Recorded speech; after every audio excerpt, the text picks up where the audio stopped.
was the last time that I did a podcast episode? I actually don't know. It's been months, but now we're back. I've decided to relaunch the podcast. As you can see, we're in a new location. It has been so long since I've done a podcast. I have since moved apartments. Like, I am now living in a new apartment. We're in a new space. It's very bright in here, lots of natural light. It's very cute. There is so much to catch you up on, but if you're new here, hi, welcome to the podcast. This is Morgan Doesn't Care with me, Morgan Julianna. I'm the Morgan in question. Also, new updates. I have since launched a Patreon. So if you hear this episode and you like it, feel free to go to the Patreon for a bonus episode every single week and other little perks and things like that. You can hear the bonus episodes for free right now. You don't have to pay anything. So just go over there, link in bio or wherever you're watching this. And yeah, I guess that's it as far as updates go. So what's been going on with me, right? I fell off the face of the earth. I was making this EP and it took up all of my time, literally all of my time. And I was moving and I was finishing the end of the semester and I thought that I was, taking a lot less time than I actually was. But I looked up and now it's July. It's July. And I apologize for that. But now I'm here. I'm glowing. I'm healthy and I'm feeling relaxed and rejuvenated and ready to hit the ground running with some consistency. So yeah, much to look forward to. But on today's episode, I want to start off by talking about Justin Bieber. In the time that we've been away, literally 2 days ago, Justin Bieber put out an album, a surprise drop. And if you grew up with me, like if you know me, you know how much I love Justin Bieber, like super, super crazy style. Like he's one of the people who I have been a stan of for as long as I can remember. And the first time I saw him, I was like 10 or something for Purpose Tour. So the fact that I'm getting to be like an adult now and hear a new Justin Bieber album, which I think is his best album. If you haven't listened to it, go listen to it. This new album is so good. I honestly had the best album listening experience of my entire life listening to it. And that's not an exaggeration. I literally was like in bed, high off a gummy and listening to it, literally feeling like my entire body was floating. And I could not have been happier like in that moment, literally at all. And what's so crazy too, this actually, you know what this makes me think about? Actually, I'm gonna pull it up like right now. On the topic of Justin Bieber, back in April, he posted something on his story being like, if you're trying to get in the studio, DM me. And I was like, imagine having a DM open with Justin Bieber. So then out of curiosity, I went to our DMs and I found a message that I had sent him in like 2015. First of all, it starts with this selfie. Then it says, please respond. Hi, Justin. I'm your #1 fan. My dream is to meet you. I've been here since the YouTube videos. I watched both your movies twice each week. I know them word for word. I'm sitting here crying, thinking about if you responded. For the 3 years you disappeared, most believers didn't believe anymore, but I did. I live in Charlotte, North Carolina. My name is Morgan Lee. It would mean so much to see your face. My phone number is, insert my phone number here. Maybe we can FaceTime. If so, don't judge because I'll be crying the whole time. This means a lot to me. I hope you have a good day. God bless you. Like, also the selfie included. Who was I feeling like? Like, that was like actually ridiculous. And you know what's so insidious about this too is that because I work in music, there's totally a realistic possibility that he's gonna one day see that message. And it's even sicker, I can't unsend it because his DMs aren't open, so the message is just stuck there forever. And if he ever were to open it, he's gonna see that first and be like, okay. Like, so bad. But anyways, this new album is so good. Justin is probably the only person who could get me to go back to Coachella. Can we also talk about that? Can we talk about the downfall of Coachella? Like, maybe it's just because I had seen a lot of the people on this past year's lineup, but it didn't move me enough to be like, I'm gonna go across the country and be in the desert and do Coachella. I don't know, but that's also, I had just seen Lady Gaga on her last tour and it was just a lot. Like, Coachella is a thousands and thousands of dollars like event, and for me it's only worth the money if there's a bunch of the people that you love on the lineup, and for me that wasn't the case, so I didn't go this year. However, next year, if next year is the year that Justin Bieber does Coachella, you're going to have to drag me out the desert. Like, you're going to have to drag me out the desert. I will be there literally all day. All day. I literally will be sat at the barricade, glued to the barricade in the 90-degree heat. Again, I'll do anything. Like, I am so excited. What I'm really excited for is SNL, actually. If Justin Bieber does SNL, you best believe that I will be sat there, okay? Like, I honestly, I can't think of anybody else who I haven't seen host that I want to host more than him. Maybe Harry Styles, or Zendaya. That's the list right there. Actually, this is a great segue because I was thinking about the first time that I did SNL, because the number one question that I get from acquaintances and people who I barely know is, can I come to SNL with you? But the process of going to SNL is very straightforward, so I figured that this would be a good time to explain.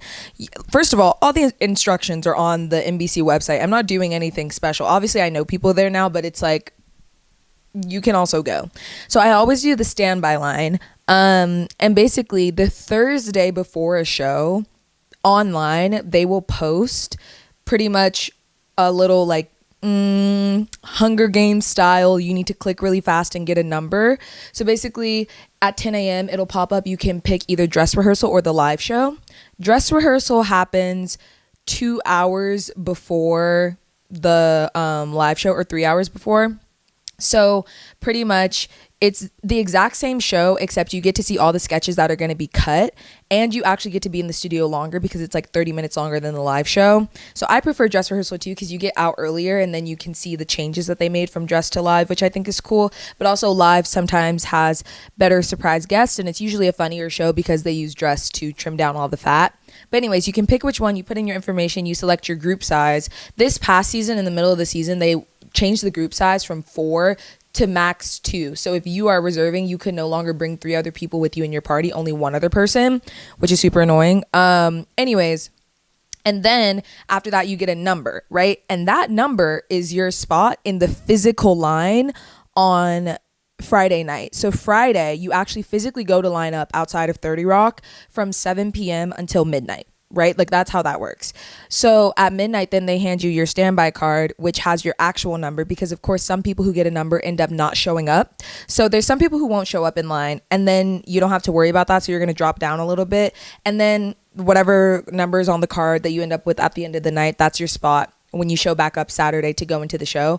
They usually start cutting off around like high 60s, mid 70s, sometimes lower than that, sometimes higher than that, depending on the show, depending on the occasion. So yeah, that's like the SNL standby process. And honestly, the past like last shows of this season, I actually had terrible luck. Like, I actually didn't go to as many shows as I wanted to in season 50, just because I got really bad numbers, or the site was glitching, or the person I was supposed to go with couldn't get numbers, or whatever the case may be. So I'm hoping for better luck. Yeah, and I would love to see Justin Bieber on SNL this fall. Hopefully that happens. This will be the first place I come to yell about that if that does happen. Okay, so there are some other things we have to talk about. We have to talk about Love Island. But before I get into that, I want to talk about something that honestly has been on my mind for a while. Once I was apartment hunting this spring, like, searching for an apartment in New York City is honestly like, bro, like, that will teach you so much about yourself, like, legitimately. So going through all of the apartment hunting stress and just the anxiety that caused, I really thought about something that I feel like nobody's talking about. All of those TikTok accounts that are like NYC apartment cheap studio, like, that's the username, and then the bio is just a WhatsApp number, and there's no name, no real estate, like none of that. What makes you think that those apartments are real? Like, y'all be going onto $2apartments.com and they be showing you a $9 million penthouse in Soho, and you be like, yep, that's it. Like, at a certain point, like, Gen Z loves to talk about how we are not susceptible to scams like old people are or whatever, but some of y'all be getting scammed. Like absolutely. Like if you saw that apartment on a TikTok video and like it was some like realtor doing a walkthrough with no sound or some AI voiceover, and all of the videos on that person's account, their hand is a different skin color, it's like, why would you give that person your personal information? Like, what? And then what's also insidious too, there's like another type of scam that I've been seeing where it'll be like a girl like on a slideshow or whatever, you know, like those slideshows on TikTok where you can swipe through the pictures, and it'll be like my 10 favorite skincare products for Black girls or whatever, and it'll show you whatever, these are bad, this one product is good, and it happens to be linked here on the TikTok shop.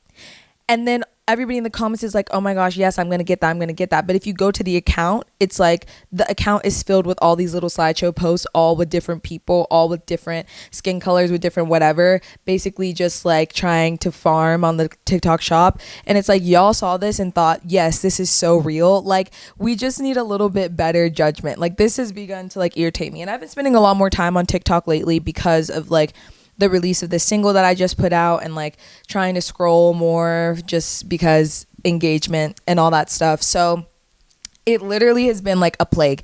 Honestly, if there's some way that I could turn off the TikTok shop altogether, I absolutely would. I just don't know if there's a way for me to do that. It's sick. Like, it's actually sick. But yeah, so back to what I was saying. Love Island. The finale is tomorrow, I think, because tomorrow's Sunday. Is tomorrow the finale? Let's check, actually. Hold on. Okay, tomorrow is the finale of Love Island. So this is coming out today, obviously. And I think I'm going to do like a big Love Island season recap sort of a thing for Patreon after the finale comes out. But consider this a mini version of that, where I'm just telling you all of my thoughts about this season, because I have so many thoughts, right? And if you don't know, I also work as like a podcast, like production intern. And I work on Vinny's podcast sometimes. And I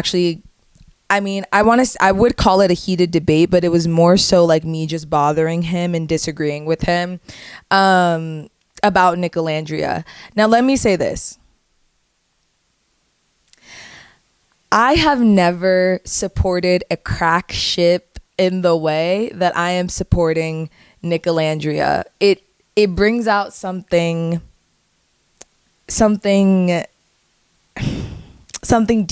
deep-seated and primal in me, where I am like, no, guys, this is so real. Like, this is so real. Like, trust. Shh. Like, when I saw them couple up after Sierra leaves the villa, I actually screamed at my TV. Like, I understand how men behave now when they're watching sports and they be like, that was me. I literally was like standing up, could not believe.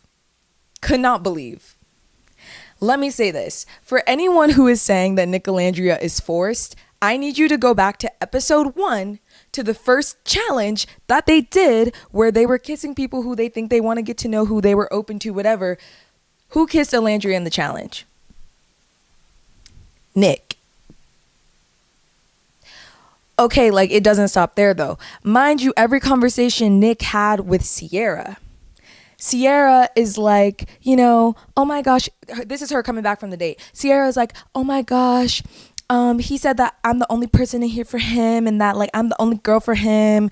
No, boo. Roll back the footage. If you go look at the date, Sierra was the one saying this to Nick, and Nick is sitting there like, but now that he's with Alandria, it's, you're the most beautiful girl I ever seen in my lifetime. Like, you're making me feel something I never feel no way before. You made me feel like such a man. Like, da. Oh,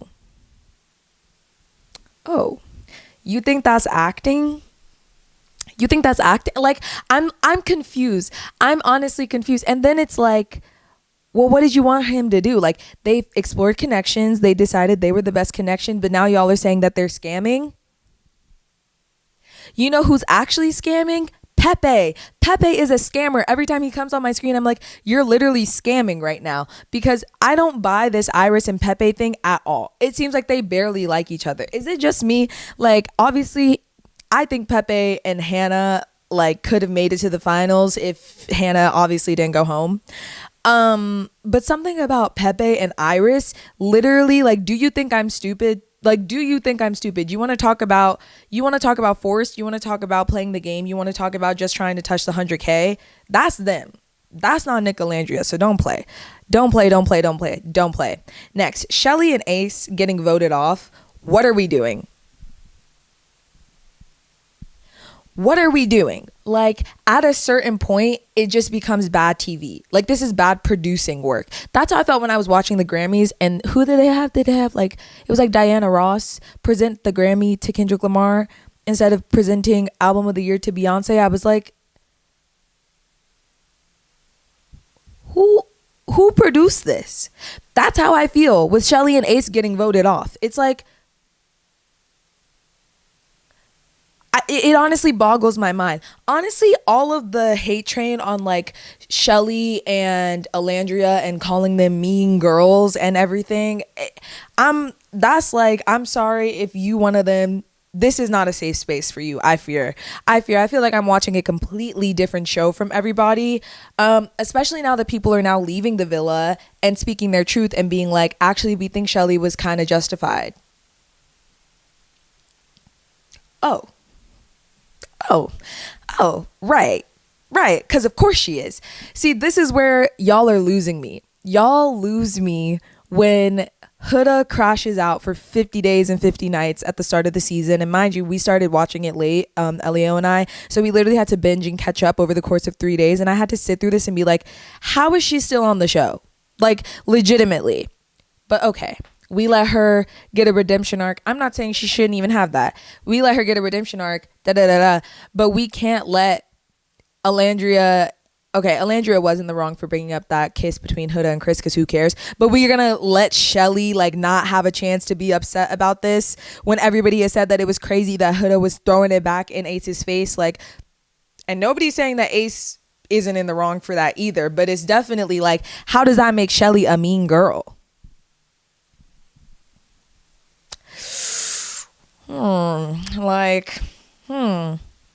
I find that interesting. I find that very interesting. And if you get the undertones of what I'm saying, like, I find that very, very interesting how y'all are doing that to her. But anyways, Shelly, I love her. I wish her the best. I hope that she is very successful and gets many brand deals and whatever else she wants to do now that she's off of the show, because I love her so much. Ace, I actually do like Ace. I think Ace is funny. I thought he was a good character on the show. I thought he played the game really well. That's the most I can say on that. Now back to who's still in my villa, right?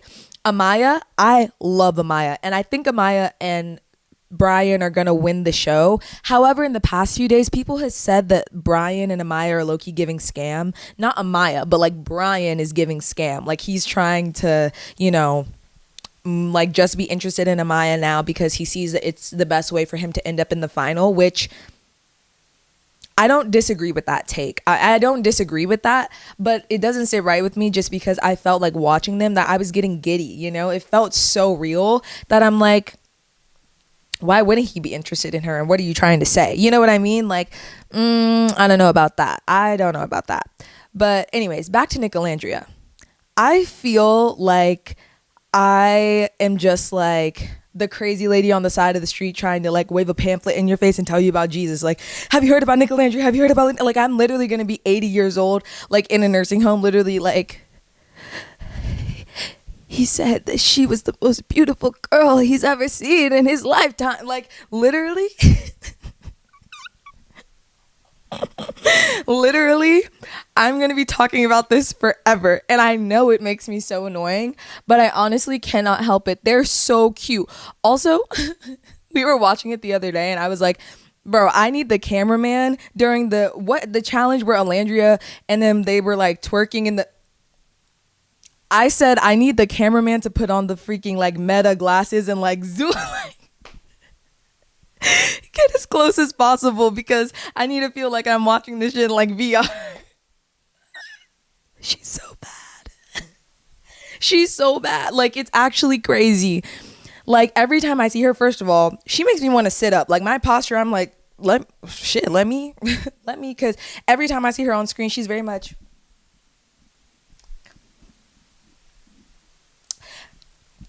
I need to model after that. I need to model after that. I need to absorb what it is that she's doing, because my posture, I literally be bent over like it's bad. So let's roll our shoulders back. I'm taking one after her, and also like body T. And that's how you know it's real, because when her mom came on the show and her mom was bad too, I'm like, that ain't fair. Like, that ain't fair. That ain't fair. Like, she's so bad. Okay. Moving on. And also, you need to stop jumping her for her under eye makeup. Listen, I'ma blame it on the cameras. I'ma blame it on the cameras and let my girl live. Like, we gotta, like, some things we don't gotta talk about. You know what I'm saying? Anyways, okay. That's where I'm gonna leave that for Love Island, because I want to save my actual thoughts for the big, like, end of season recap that I'll do on Patreon. But I did have a few more things that I wanted to talk about. Sorry, back to Justin Bieber for like one quick second. Do you remember when they were like overworking him like crazy style on the Believe tour, I think? And there was that time where he accidentally threw up on stage because he was just so like out of it and felt so bad, and he like couldn't rest. I remember watching that video on YouTube when I was like really, really young, like had to be elementary school. Like I must have been in like the 3rd grade or something. And it gave me this like irrational fear that if I sat front row at a Justin Bieber concert, he was going to throw up at me. And I remember we went to go see Justin Bieber in Greensboro for the Purpose tour, and we had front row seats. I was like a 10 or 11.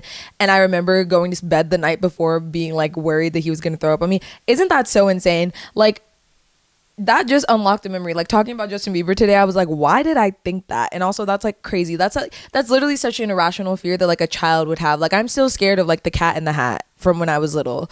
I don't know if that's like something that we all experience. Is the Cat in the Hat scary, or was I just scared of everything when I was young?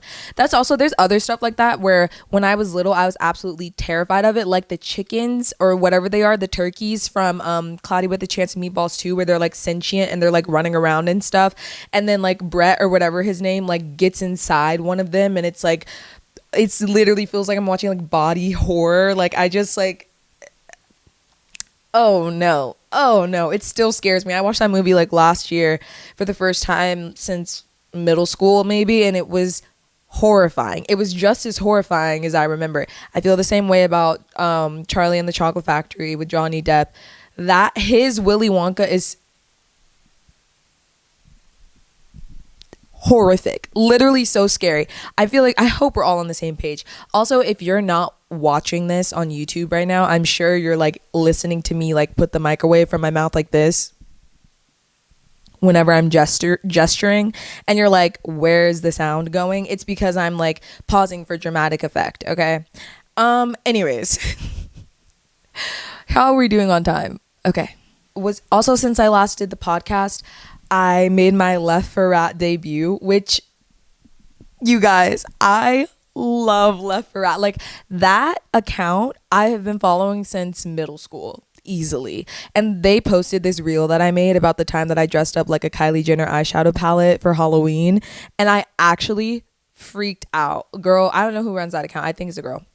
Girl, I love you. I hope you know. Like, I just had to put that on the record, because when I saw that post, I was actually freaking out. And I remember sending it to my friends being like, I actually like was fangirling over an Instagram account. Like, I genuinely couldn't believe it. Speaking of fangirling, I got some of the sweetest messages about the song that I just put out on TikTok. Like, girls like who I'm assuming are like in middle school or something, being like, I love your music, can you please follow me, can you like whatever, like please notice me, like I love the song so much, like I want to go to your concert one day.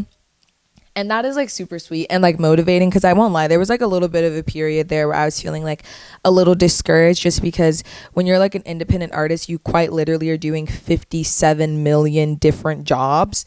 So this made me feel like super, super, super, super warm and just like happy and energetic about everything again. And it was just like the best surprise. And having such a warm reception to jail has meant everything. I think since I started posting on TikTok for it, I've gone up like 4,000 followers or something like that, which is super sweet. So like lots of new people, lots of new listeners, really great opportunities happening, and it's making me excited about all the songs that I have coming up, which you can hear an early version of my next single on Patreon now for free. Just join.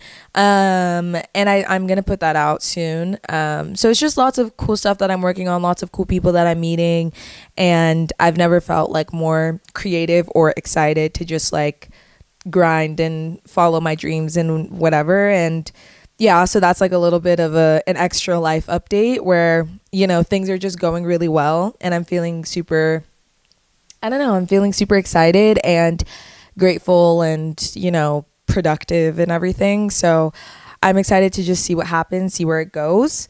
But yeah, I think I'm going to end this episode with some of my picky eater comments, because I have lots of very controversial opinions about food because I'm such a picky eater. Let's start with this.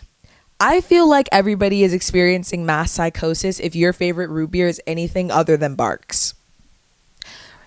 And I remember when I was looking for Barks somewhere here in New York, because in the South, I feel like it's way more popular, and I don't know why. Like you could go into the gas station and get like a bottle of it. Like that's not a thing. You can't find bottled Barks up here at like a bodega or whatever. There's only like A&W, mug, whatever. And I don't know if this is something that like big root beer has decided to do to just like make me feel miserable. But it's extremely hard to find. You can find it on tap some places. On tap. Is that even on like a fountain? I don't know the terminology, but you know what I'm trying to say. Like you can get it like Chick-fil-A or certain restaurants or Cane's, I think even. But it's very hard to find, right? And then obviously sometimes you can get the 12 pack of cans from the store. This root beer is the root beer to end all root beers. Mug tastes like sugar water. A&W is fine sometimes, but it has this like, it doesn't have the same bite to it that Bark does. Barks feels like an adult root beer. It feels like an adult's, you know, like flavorful, like flavor palette, like, you know what I'm saying? Like I feel like Mug and A&W in comparison just feels super flat, and like that's why anytime I ask somebody what their favorite root beer is and they say those two things, I'm literally like, girl, like be a little bit serious. Like I don't know. And I remember I was crashing out on my story this time last summer actually, because I just randomly was like on my period. I was craving Barks. I wanted a root beer float so bad, and I lived right next to a Van Leeuwen, so I was like, boom, I'm gonna get the ice cream, I'm gonna get the root beer, like we're gonna be in business, right? Wrong. I literally went to like 3 different places. I think I walked like a total of like 3 miles looking for this root beer. Couldn't find it. Went on DoorDash to try and find it. That was a bust. Then I went on Instacart and I found a place that had it, but it was like out in Queens. And I was like, am I really about to just like Instacart root beer from like 2 boroughs away? And I did. Of course I did. And it ended up getting canceled because they got to the store and they actually didn't have Barks in stock. This is what I be talking about. Like it just feels like something's not something. That's my low stakes conspiracy theory, is that like I don't know why Coca-Cola has just abandoned Barks as a brand and as a root beer, but it should be just as popular as the Pepsi owned or 7-Up owned root beers, the competitors, because it really doesn't even come close. I promise you that. And if you're hearing this and you're trying to argue with me, just know that I don't care and I think that you're wrong. And also know that you should just go out and get you some vanilla ice cream and get you a Barks root beer and make it for yourself, and you'll see what I'm talking about. Like, I don't even want to hear your opinion until you've tried a root beer float with Barks root beer. Okay? Glad we're on the same page. Next thing. I am here to lay down the law. Not everyone should be making cinnamon rolls, right? Like, I feel like there's some places that make cinnamon rolls where I'm like, like something about this feels like you played, you know, like you play, like you wasn't really putting your best foot forward. Like I'm not talking about like a Cinnabon or like those places, but I mean like the places that are trying to do it like specialty and whatever, where I'm like, You charging me $15 for a cinnamon roll and it's literally giving like I could have made this at home. Like, I don't know, like feels very scammy to me, feels very like odd and strange. But there are a lot of good cinnamon roll places here in New York that I do actually love. So it's like not too much, but at the same time, I did have to get that off my chest real quick, like very quickly. Like, I don't want that to become the next frontier, like frozen yogurt, like with like cupcakes in the early 2010s, like all the other dessert trends that ended up being just like absolutely whack. You know what I mean? Like, can't do that. Can't do that. Next thing, how do I want to word this? In this political climate, there's a lot of bastardization of the word terrorism. But I'll tell you what actually is domestic terrorism, and it's ketchup. Like, I'm sorry. I will never like ketchup, and yet people put it everywhere and give it to me with fries and tater tots without my consent, might I add. And I just can't. And I don't know where it comes from. This is how I know I'm a picky eater, because I know people are already yelling at me in the comments about this.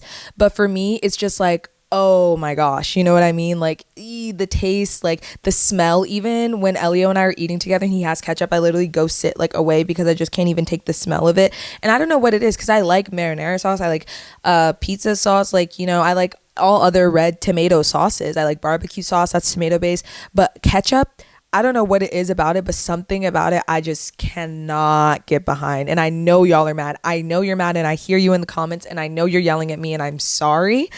I'm going to tell you that I'm not going back and forth with you about this. Like, it is what it is. There's nothing that can be said to convince me. I want you to know that I still think it's okay if you like ketchup. But me personally, just know that it's never going to happen for me. And I wish it did. I want my palate to be more grown up. I want to be able to eat everything. I think the concept of not being able to enjoy all foods unless you have ARFID is like very like embarrassing, because it's like, damn, like I'm really just like picky for no reason. So it's like, it's hard. And I also don't like most fruits, but I don't want to just like waste your time just talking about all the shit that I don't like, even though I could totally do that. I'm not going to. Just know that that shit is on the list of stuff where I'm just like, ill. Like, I can't even get behind it. And I'm gonna throw one fruit in there. I said I wasn't going to, but another fruit I don't like, watermelon. Please don't shoot me. Please. Like, oh my God. I don't know what it is, but something about it, like, maybe I just haven't had the right one yet. I don't know. But it's like a texture thing, I think. It tastes like I'm eating like wet styrofoam. And that for me is where you lose me. Like, y'all lost me. Y'all lost me. Oh my God. Okay. I feel like we've covered a lot of ground in this episode. I wanted to make this 45 minutes, but we're at 35, and I feel like that's cute for a little quick introduction, getting back into the groove of things type of vibe. So honestly, I'm okay leaving things off here, but I will leave you with this. Pride in New York City is literally like a bring your baddest bitch out competition. Like, I mean, legitimately, even just being on Hinge, and like I only like was on Hinge for like a week or two living here since I've lived here, and I remember I set my like preference to see like men and women, and anytime I saw a girl on Hinge, I quite literally was like shaking in my boots. Like, it was literally like a bring your baddest bitch out competition, like baddest bitches you've ever seen in your entire life. Literally, like, I'm like, I need to go to Korea right now and get plastic surgery. Let me say this. See how I freeze up when I get an idea of something I want to say, because I don't want to lose the thought? One day, when I have a bunch of money, I am going to South Korea. I am coming back with the breast augmentation and a bunch of shit done to my face, probably. It's going to be subtle and it's going to be tea. But don't be in my comments trying to make me feel bad or telling me how to spend my money or that I shouldn't have done that. I'm just letting you know now that it will happen. When I do come into a lot of money, there will be signs. That being one of them, and also a tap in my house that has Barks root beer in it, and maybe like also pineapple Fanta. Like, I don't know. But I will be coming back with a bunch of stuff done to my face and a breast augmentation. And I don't know what else to tell you about it. I'm not your savior. I really just like, I can't I can't withhold that any longer. Like, the way that you guys care so much about what people do with their money, with their faces, with their bodies, I'm just like, girl, it don't matter. It don't matter. So I will be getting some sort of little brow lift whenever I'm in my 30s, and I will be getting a breast augmentation unless I get pregnant first, and then I don't have to worry about it ever again. Okay. So glad that we settled that. Okay, that is actually it for this episode, I promise. I was doing a panel at my school the other day, and afterwards somebody said, I could just listen to you talk about like anything.